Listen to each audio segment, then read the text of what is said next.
Imagine a knock at your door. By nightfall, you no longer exist not as your parents' child, not as the boy from a quiet village. You now belong to an empire that will strip your name, your faith, and your innocence, all in the name of glory. It's 1550. You are 12 years old, a shepherd's son from a small village nestled in the valleys of Bulgaria. The morning begins like every other. Mist rolls low across the hills. Your father calls to the sheep with quiet authority. The bells around their necks chime softly as they move through the grass. Your mother kneads dough in the kitchen, warm goat's milk simmering on the stove. This is your world, quiet, safe, predictable. Then the hooves come, thunder on stone, a sound you've only heard once before. Your father turns white. Your mother drops the pitcher in her hands, and it explodes on the floor in a scatter of clay and fear. Everyone in your village knows what this means. The Sultan's men have arrived. You crouch behind a wooden cart, breath caught in your chest. Ottoman officials dismount their horses. Their robes are spotless. Their faces are unreadable. One unrolls a scroll, scanning the crowd with the cold precision of a merchant evaluating livestock. Then his finger rises. He points at you. Your mother screams and falls to her knees, begging in a language they ignore. Your father stays frozen because he knows the truth. To resist is to die. You are taken. They tell you this is an honor, that you will serve the Sultan, that you will be raised to greatness. But as the cart rattles down the road, leaving your village behind forever, the only thing you hear is your mother's voice fading in the distance. You will never see her again. This is your new life. You are now a palace boy, a gulam, in service to the most powerful empire on earth. What waits for you behind the walls of Topkapi Palace will make you long for the sound of sheep bells in the morning and the feel of mountain mist on your skin. The journey to Istanbul teaches you everything you need to know about survival. You are one of dozens, taken from different villages, different families, but all the same in the eyes of the empire. You walk for weeks across rough terrain. You sleep outside. You eat only enough to keep walking. The weak are left behind. One night, a boy beside you whispers his name, Nikos. He was taken from a Greek fishing village. He's older, 14 maybe. He tells you they'll soon strip even your name away. On the third night, Nikos tries to run. They catch him before he reaches the tree line. They beat him in front of everyone. His screams cut through the night air. You try to shut it out, but you can't. You learn the truth. Escape is death. Defiance is punishment. Weakness is a death sentence delivered slowly. By the time the domes of Istanbul rise in the distance, you no longer speak. You walk in silence. You avoid eye contact. You don't hope for anything. You endure. Your arrival is not met with kindness. It is met with evaluation.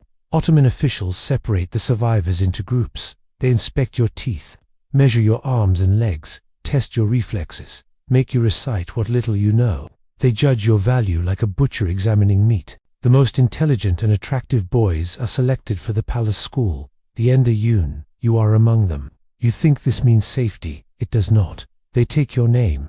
They take your language. They take your faith. You are now called Mesmit. Conversion is required. They call it a celebration, a ceremony. But everyone knows it's a performance. There is no choice. You repeat the words they give you. You nod when told to nod. Inside, you hold on to your father's stories, your mother's lullabies. That night, you sleep in a marble dormitory, under sheets that feel foreign and stiff. You hold a small wooden cross, your mother pressed into your hand as you were taken. By morning, it is gone.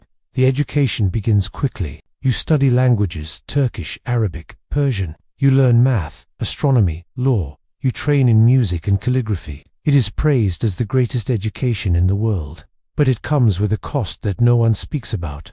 An older boy named Amit approaches your bed. He smiles, but his eyes are sharp. You're new, he says. I can protect you, help you rise. He tells you that teachers listen to him, that his word can open doors for boys like you. Then his hand rests on your shoulder. In return, he says, you show gratitude. There are ways, quiet ways, ways that stay between us. You are 12. You understand. This is the first of many choices, all of them impossible. Refuse, and you risk punishment, isolation, and the destruction of any chance at advancement. Accept, and you give away a part of yourself that can never be reclaimed. You are not the first to face this, and you will not be the last. In this place, there are no good choices, only survival. The palace is beautiful and completely inescapable, Marble corridors twist like veins through the compound. Guards are posted at every junction. The walls are too high to scale. And even if you managed to escape, where would you go? You no longer belong to the world outside. Your dormitory feels like a tomb, beds lined in perfect rows, silk sheets that feel more like shackles than comfort.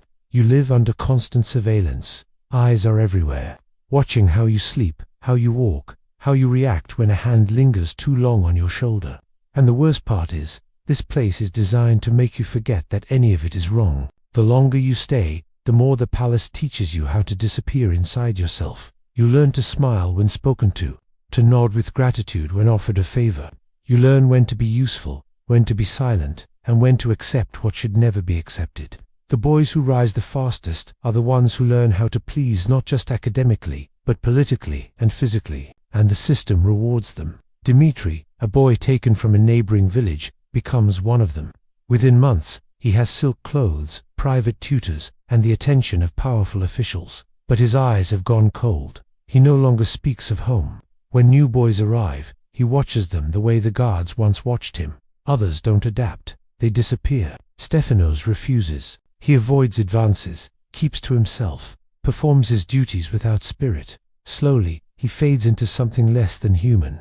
One morning, his bed is empty. No one mentions his name again. You try to walk the tightrope. You do what's expected but not too eagerly. You avoid drawing attention but not suspicion. You trade small pieces of yourself for safety, hoping to keep something of your soul untouched. But the palace does not allow compromise. Each day brings another test, another sacrifice, another wound, so subtle it leaves no scar, but you feel it anyway.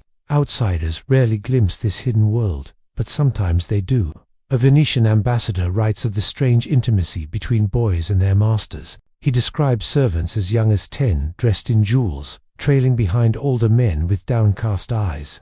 A French diplomat observes how the young pages move like trained pets through the palace halls. Bodies adorned for display, their fear carefully tucked beneath obedient smiles. But they do not see what happens after the doors close. Punishment here is not just brutal, it is calculated. You are forbidden to speak your native tongue, to practice old customs, even to pray in your old way. You witness a boy caught whispering a Christian prayer. He is stripped naked and made to stand in the courtyard all day, while others are encouraged to mock him. The message is unmistakable. Your past is shame. Your identity is weakness. But the most dangerous part of the palace isn't the guards, or the cruelty, or the abuse. It's the illusion of opportunity. You begin to believe that if you play the game just right, if you serve with a smile, endure without complaint, and gain favor with the powerful, you might earn a future. You might gain freedom, or influence, or even purpose. Some boys attempt escape, but few make it far. One tried to swim across the Golden Horn. You saw them drag him back. His body was broken. He never spoke again. But he lived, barely, as a warning to the rest of you. Others vanish into the city, but return weeks later, lost, starving, rejected by families who no longer recognize them, or no longer want them. And the rest, they stay, they adapt, they rise. Years pass. You become one of the older boys now, fluent in multiple languages, skilled in law, politics, and court rituals. You know how to speak and how to stay silent. You know exactly how much of yourself to hide. You are praised, you are chosen, and then one day, you are assigned a new task. Train the next group of boys. They are younger, nervous, wide-eyed, just like you once were. And in that moment, you realize something terrifying. The men who once controlled you were boys like you. They didn't just survive the system, they became it. Now it's your turn. Graduation comes with a ritual called chikma. You leave the palace not as a victim but as an instrument of the empire. Some of your peers become governors, others generals. Some rise to grand viziers. All of them carried the same invisible scars. You have been broken, reshaped, and rebranded. Yes, you are powerful, but the price was everything that once made you human. Centuries later, tourists wander the halls of Topkapi Palace. They admire the architecture, the mosaics, the collections of weapons and manuscripts. They marvel at the training chambers and elegant courtyards. They do not hear the soft crying in the dormitories. They do not see the fear etched into the marble. They do not know the price paid to build this golden world. But you do, because you lived it. And here's what I believe. History often wears a beautiful mask. We marvel at empires, monuments, and royal courts, but behind every wall built for glory is a story built on suffering.